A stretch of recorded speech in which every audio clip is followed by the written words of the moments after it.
Fala pessoal, tudo bem? Hoje eu queria falar um pouquinho com vocês sobre a inflação brasileira e tentar fazer um paralelo com a inflação de um país desenvolvido como os Estados Unidos para a gente tentar entender um pouco os problemas estruturais que tem no Brasil, tá? Primeiro de tudo, pessoal, a inflação não é necessariamente uma coisa ruim. Quando a gente fala de inflação no Brasil, todo mundo já se assusta porque historicamente a gente teve muitos problemas com inflação. Porém, uma inflação persistentemente baixa pode significar também coisas ruins, pode significar que a economia não está girando, a economia não está fortalecida, o consumo está baixo, né? Então um país, por exemplo, pode apresentar um PIB consistentemente baixo, né? E então, se a inflação, o que importa na verdade, né? Se a inflação ela está conseguindo ser mantida dentro da meta, né? E cada país, de acordo com sua característica, vai definir a meta ideal, né? E também a renda da população ela está crescendo acima da inflação, isso é um sinal positivo.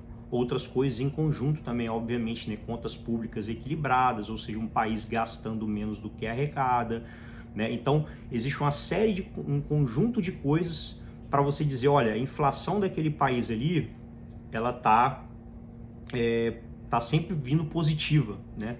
Mas, pô, tá dentro da faixa permitida, né, pela política, né, do país, ok, então, né?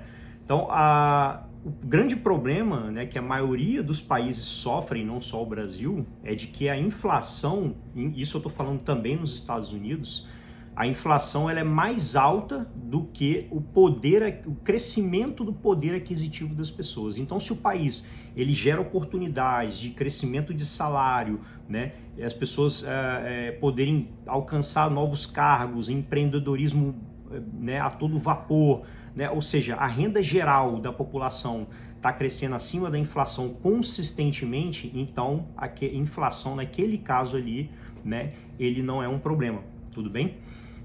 Qual que é a grande diferença quando a gente compara o Brasil com os Estados Unidos, tá? Vamos lá, semelhanças, tá? Semelhanças é o seguinte, nem o Brasil, nem os Estados Unidos estão sendo bons gestores do seu dinheiro, porque ambos os países estão consistentemente, isso há muito tempo já, consistentemente apresentando déficits, né, no orçamento público, ou seja, gastando mais do que arrecada, né?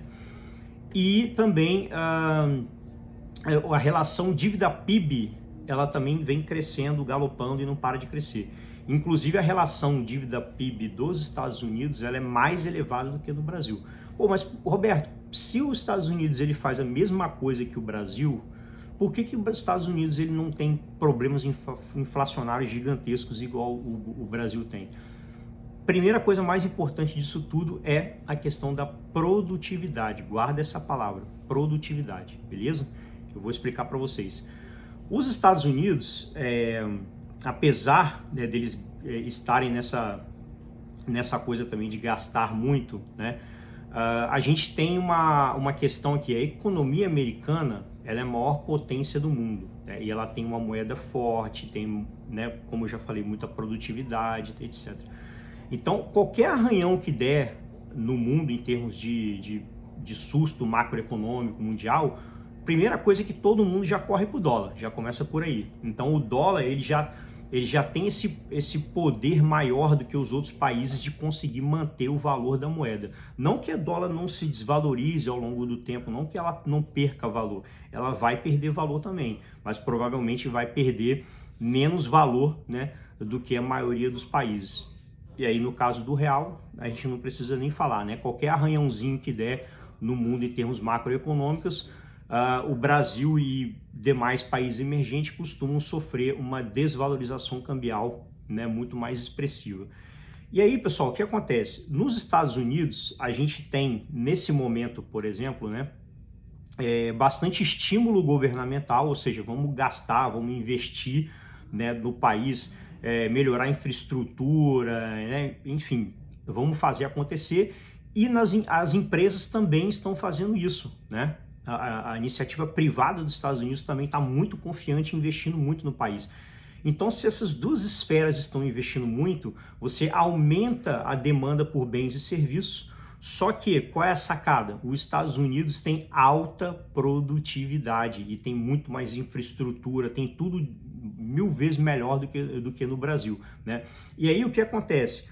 Os Estados Unidos, ele rapidamente consegue equilibrar a oferta e demanda, porque tem o país é muito produtivo, então rapidamente ele já aumenta a produção, aumenta a escala, contrata mais gente, né? E aí rapidamente ele consegue equilibrar esse jogo. E aí a inflação, ela não dá um salto tão gigante como no Brasil. E aí o grande problema do Brasil é justamente falta de produtividade. A gente gasta muito, né? Inclusive nesse momento o nosso PIB ele está muito mais pautado num crescimento voltado para gastos governamentais do que iniciativa privada, porque se a gente vê iniciativa privada, né, tá investindo menos, muitas empresas estão falindo, né, a gente bateu recorde de recuperação judicial, né, então a gente não tem esses pilares equilibrados de iniciativa privada e pública como nos Estados Unidos.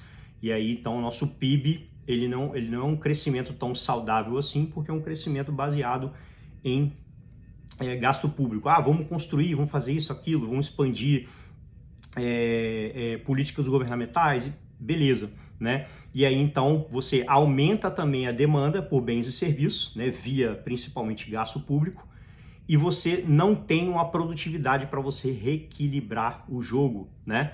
Nossos portos são, né, precários em relação aos portos aí mais modernos do mundo, né? Eu poderia citar zilhões de coisas, né? Mais burocracia, mais um monte de falha que o Brasil tem, né? Então, o problema do Brasil se chama inflação estrutural.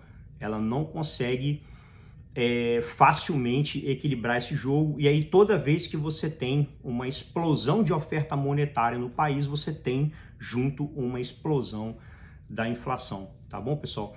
Então, assim, é importante vocês entenderem essa diferença de como funciona a dinâmica da inflação de mercado emergente, de uma inflação no mercado desenvolvido, né? E entender também que a inflação nem sempre é ruim, nem sempre a gente tem que enxergar dessa forma, tá? Se você pesquisar outros países do mundo, vocês vão perceber que tem países ali que tem uma inflação sempre positiva dentro da meta, né? E a população economicamente ativa conseguindo fazer a máquina girar, né, de uma forma saudável, beleza? Espero que tenham gostado do vídeo aí, e precisando da nossa consultoria, né, da Salus Wealth, manda mensagem aqui que a gente ajuda vocês a investir internacionalmente. Valeu, abraço!